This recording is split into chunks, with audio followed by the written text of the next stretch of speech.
지금 속보가 하나 들어왔는데요. 이 말씀 드리고 넘어가야 할 것 같은데 그 장동혁 대표가 지금 이런 이야기들을 기자들한테 이야기한 것 같습니다. 이재명 대통령과의 오찬이 최고위원들이 재고 요청을 해서 재논의를 해야겠다. 지금 불과 지금 2시간도 남지 않았는데 이야기를 하는 것으로 봤을 땐 부정적인 기류로 좀 저 최고위원이 어떤 최고위원인지 뭐 그려지기는 하는데 네. 좀 과장일지는 모르겠습니다만 브리핑을 들었는지도 모르겠습니다. 그러니까 왜냐하면 어차피 장동혁 대표는 가도 별 소득이 없을 것이다. 괜히 우리 이 극렬 지지자들에게 비판만 받을 것이다라는 김아무개 최고위원, 김아무개 민수로 불리우는 최고위원의 그건 진원이 있지 않았을까 뭐 이런 생각. 우리가 괜히 얘기를 했네요. 이거를 갔다 와서 얘기를 했었어야 되는데. 그렇죠. 이 대통령하고 악수하고 활짝 웃는 사진 이런 것들이 부담스러울 수가 있겠죠. 네, 가서 맞습니다. 뭐 했냐 뭐 네. 그런 그동안에 얘기들. 단식도 했고 필리버스터도 해놨는데 다 이제 지워지지 않겠나. 네. 막 이런 얘기를 들은 것 같습니다. 근데 참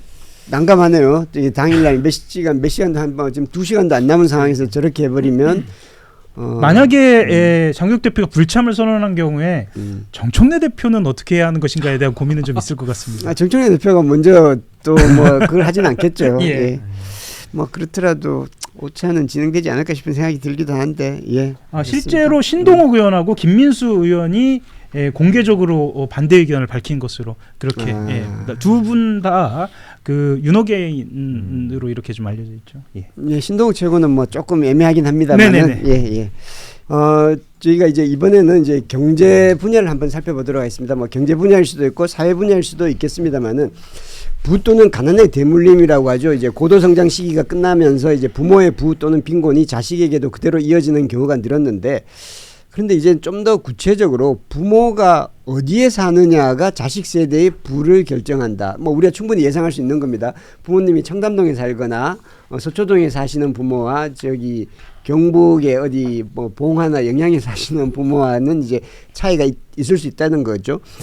이 문제와 관련해서 이제 한국은행이 어제 관련 보고서도 냈는데요. 이 문제를 한겨레신문 경제부 김혜승 기자와 함께 살펴볼까 합니다. 안녕하세요. 네, 안녕하십니까. 예. 김혜승입니다. 예, 오늘 뷰리핑은 처음이시죠? 네.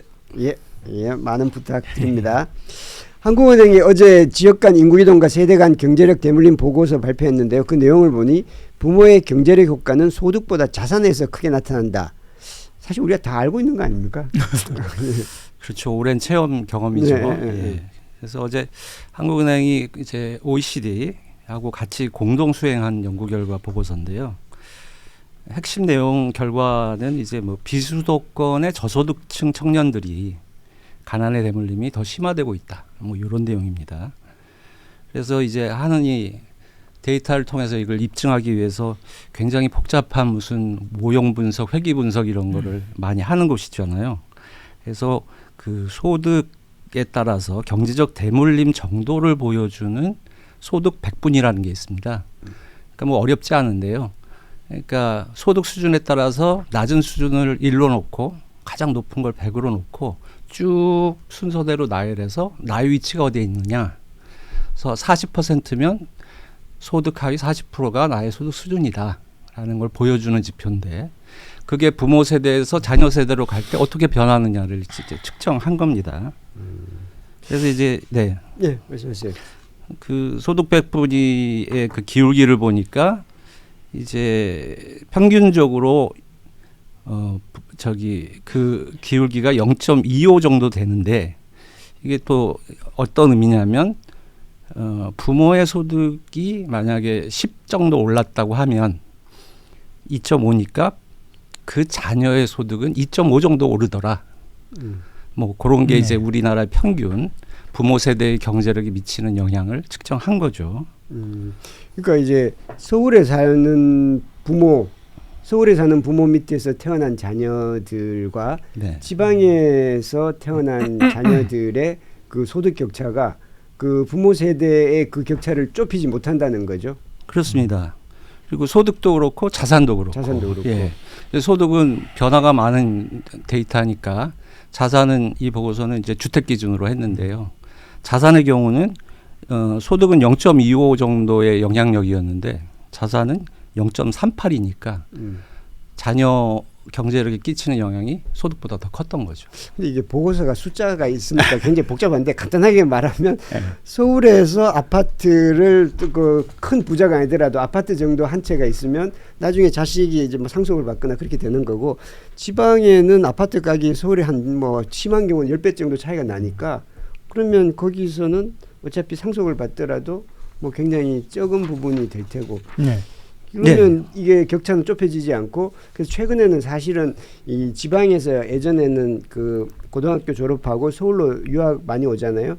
근데 요즘에는 그것도 굉장히 집값, 집세도 오르고 해서 굉장히 힘들고, 그리고 그 이후 취직을 해서도 취업을 해서도 계속해서 서울에서 거주지를 해야 되니까 또 지방 학생들, 지방 출신들 이전보다 훨씬 더 어려워졌다는 말이 참 많이 하더라고요. 예. 그러니까 이 보고서도 그 두 대목을 짚습니다. 하나는 그렇게 소득이나 자산이 자녀 세대에 미치는 영향이 갈수록 심해지고 있다. 그래서 뭐 지금 50대 정도의 경우는 미치는 영향이 소득과 자산이 자기 부모로부터 받는 영향이 1이었다면 지금 40대들 같은 경우는 2, 뭐 30대들 같은 3 이렇게 계속 그 영향력이 커진다라는 걸 얘기해주고 있고요. 그러니까 이게 사실 양극화가 더 커진다는 얘기, 격차가 벌어진다는 거고, 사실상의 신분제, 사실상의 대물림을 지금 말하는 거거든요. 그래서 저도 참 한국은행에 고마운 것은 이번에도 이런 좋은 보고서를 냈는데, 사실 작년에도 지역 비례 선발제에 대해서 비슷한 취지로 보고서를 낸 적이 있습니다. 그게 뭐냐면 결국에는 대한민국의 이 수도권 집중이라는 만국적 현상, 이게 부동산과 다 연결되거든요. 이걸 깨려면은 교육을 깨야 된다. 근데 교육을 깨는 대안이 뭐냐? 뭐 서울대를 전국에 10개 만드는 건 의미가 없다고 보고, 서울대를 오히려 10군데로 쪼개놔야 되는 거예요. 오히려 서울대를. 그래 놓고 지역 비례 선발제를 통해서 인구 분산을 교육을 통해서도 촉진시키는 제도를 만들어야 된다라고 한국은행이 보고서를 작년에 냈는데, 거기에 나온 주된 논거가 바로 지금 이거와 비슷하게 대물림 문제입니다. 그렇죠. 그러니까 뭐 노력을 안 한다는 게 아니라 당연히 뭐 부잣집 아들도 열심히 공부하고 노력은 하지만, 이게 원천적으로 기회가 없는 것과 또 기회를 받지 못한 상황에서 벌어진 격차를 개인의 노력으로 이제는 개천에서 용이 못 나는 시대를 지금 보여주고 있는 거기 때문에, 전 이재명 정부가 지금 지역 주도 성장을 말하고 있잖아요. 그렇죠. 1순위로. 거기에는 저는 이 보고서의 내용을 많이 참고를 좀 해야 되고, 교육에 있어서는 지역 비례 선발제도 같은 취지이기 때문에 전 적극적으로 정말 고민하고 도입해야 된다. 전 그렇게 생각합니다. 예, 그 지역 비례 선발도 굉장히 레디컬한 제안이긴 해요. 그러니까 쉽게 말하면 서울 강남 3구 출신들의 서울대 입학 비중을 제한하자는 거예요. 인구 비례에 따라서. 그럼 자연스럽게 지역 수험생들이 많이 합격하게 된다. 지금 서울대 들어가는데 강남 서초 비중이 굉장히 높지 않습니까? 20%. 엄청 높죠. 20%면 인구로 하면 뭐 몇 배가 되는 거예요? 인구는 한 4-5% 되지 않을까요? 그러니까 5배 정도 엄청난 되는 거예요. 점유율이죠. 네. 엄청난 점유율이죠. 그러니까 사실 어떻게 생각하면 서초 강남에서 그 부모에서 태어난 그 자녀의 잠재력과 저기 지방에서 태어난 사람의 잠재력을 동질선상에서 비교하는 게 오히려 불공정일 수 있지 않습니까? 그렇습니다. 그래서 한국은행도 그 결국 수도권 집중 문제를 얘기하는 겁니다. 그게 다 이제 교육과 주거와 이런 것들이 어렵게 만드는 주된 요인이다. 그런데 이제 그럼 어떻게 지역 균형 발전을 할 거냐 해서 아까 말씀하신 지역 비례 대표 선발제 같은 거로 해서 교육을 좀 균등화하고, 또 이제 생산, 성장 측면에서 이제 이재명 정부가 지역균형 발전을 얘기하지만 하는 같은 경우는 그걸로 좀 부족하고 거점 도시가 있어야 된다. 그 지역에서 생산을 할 수 있어야 되는 그러니까 거죠. 뭐 러프하게 예를 들면 동남권 이러면은 부산, 뭐 서남권 하면은 광주 뭐 이런 식으로 해서 그 지역에 서울을 하나씩 만들자 뭐라는 겁니다. 그래야 이 구심 효과가 생기고 그걸 중심으로 해서 교통이나 이런 산업 생산 같은 인프라들을 만들어 보자.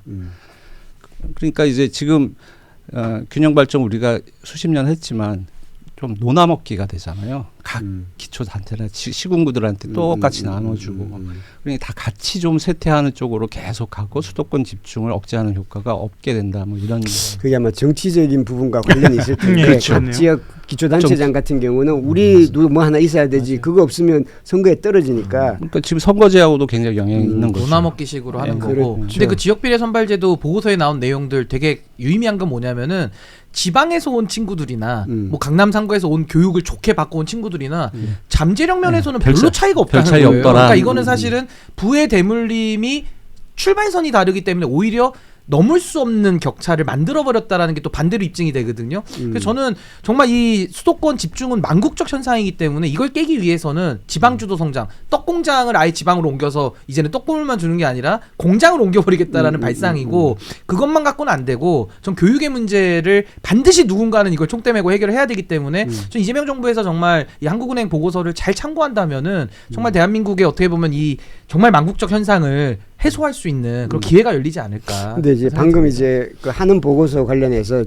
주요한 부분은 그거네요. 거점 도시 위주로 하게 되면 사실은 지금 같은 지역 균형 발전이 많은 도시로 분산되는 것이 아니라 부산, 광주 이렇게 몇 군데로 뭐 대전, 뭐 대전은 조금 다릅니다만은 이렇게 딱 분산돼서 거기가 그 동남권의 서울, 그러던 그 역할을 서남권의 서울이 돼서 그러면 이 지방 사람들 입장에서 지방 학생들 입장에서는 두 가지 그 카드를 갖게 되는 거죠. 내가 서울로 갈 거냐, 서울까지는 그렇고, 그럼 내가 부산에 갈 거냐, 이 선택을 할 수 있게끔 해주자는 거죠. 과거 저희 세대가 그랬지 네, 않습니까? 맞습니다. 예. 거기서 좀 잘라주시죠. 저는 아닌 것 같고요. 그쪽에서 좀 잘라주시죠. 예. 서울대 갈 점수 되는 사람들이 다 부산대 가고 경북대도 전남대 가고 가고, 경북대 네. 가고 했습니다. 그때만 해도 지역이 지금처럼 인구 소멸이라든가 고령화가 돼 있지 않아서 자연스럽게 먹고 살 수 있는 환경이 좀 돼 있었고요. 제가 얼마 전에도 저 해남이나 저 아래에 갔는데 경치 너무 좋습니다. 경치 너무 좋고 그리고 무슨 쿠폰 같은 게 있어서 반값은 뭐 지자체에서 주기도 하고 이렇게 하는데 저녁에 식당을 열지 않아요. 왜냐면 오는 사람이 없어서 사람이 없으니까. 네, 사람이 없으니까 없고 지금 상황이 그런 그리고 상황. 일자리가 없고 일자리가 없고. 기회가 일자리가 없죠. 없고. 기회가. 그러니까 네네네. 이제 거기 있으면 안 되는 거예요. 거기 있으면 사실은 아까 우리 소득 대물림이라 했는데 더 가난해지는 거예요. 그러니까 네. 20대 입장에서는 그러니까 다 올라가게 어떻게든 서울로 올라오는데 서울로 올라와서 만약에 똑같이 예를 들면 삼성전자에 들어갔다고 칩시다. 삼성전자에 들어갔는데 한 친구는 집에서 다니고 그렇죠. 맞아요. 또는 이제 부모가 조금 소득이 있으니까 결혼할 때 한 몇 억을 해서 이제 지원을 해서 조그만 집이라도 산다든지 네. 아니면 전세를 한다든지 이렇게 되는 것과 서울에 와서 완전히 원룸에 살고 그러면 똑같이 월급 받아서 그 집세 다 내고 하면 남는 게 없어요. 부가 그걸 축적을 할 수가 없어요. 그 그래서 차이가 큰 거죠. 그게 이제 격차가 벌어지는데 옛날에는 집값이 싸고 그리고 조금만 하면 집을 사니까 괜찮았는데 이게 집을 살 수가 없어요. 이제 10억이 넘어가니까 15, 20억이 되니까 그러면 계속해서 그 격차를 좁힐 수가 없는 거죠. 부모의 지원이 없으면. 그러니까 네. 더 서울로 오는 거예요. 그렇죠. 그것 때문에 오는 거예요. 그러니까 이번 보고서도 이주 효과를 분석합니다. 자, 부모는 어디 살든 하여튼 수도권으로 이전한 경우, 그냥 광역권, 그러니까 우리 지역에 남은 경우. 근데 수도권에 살던 사람이 부모가 수도권에 사는데 자녀는 그대로 수도권으로 이전한 경우, 수도권에 같이 사는 경우, 그리고 비수도권에 살다가 수도권으로 이전한 경우, 그리고 수도권에 사는데 저소득층이지만 수도권에 남은 경우, 모두 소득 자산이 개선됩니다. 자녀 세대에서. 근데 유난히 비수도권인데 그냥 자기 고향 근처 광역권에서 일자리를 찾은 경우는 소득 개선폭이 가장 낮아요. 그러니까 어떻게든 수도권이 답이다. 내가 부모 세대보다 잘 살려면 라는 생각을 할 수밖에 없으니까 또 수도권에 살던 사람도 지방 가면 잘못될 수 있다. 이게 내 소득이나 자산에 수도권에 남아야 된다. 그러니까 수도권에 사는 사람은 수도권에 남으려는 유인, 예. 지방에 사는 사람은 수도권으로 올라가려고. 들어오는 유인. 예. 그러니까 모두 수도권 집중 현상이 이제 심화되고 있다라고 짚고 있습니다. 이 보고서도. 예, 알겠습니다. 우리가 많이 공정의 이야기를 얘기하는데 어느 부모에게서 태어나느냐 또 어디에서 태어나느냐로 인해서 우리의 신분과 삶이 결정된다면 그것만큼 불공정한 게 어디 있을까 싶은 생각이 듭니다. 물론 이제 우리가 공산주의 사회가 아니고 또 아주 원시적인 그 이상적인 사회가 아니기 때문에 이런 것을 완전히 배제할 수는 없지만 그래도 이 격차를 줄여나가는 것이 사람이 살아가는 방향이 아닐까 그런 생각이 듭니다.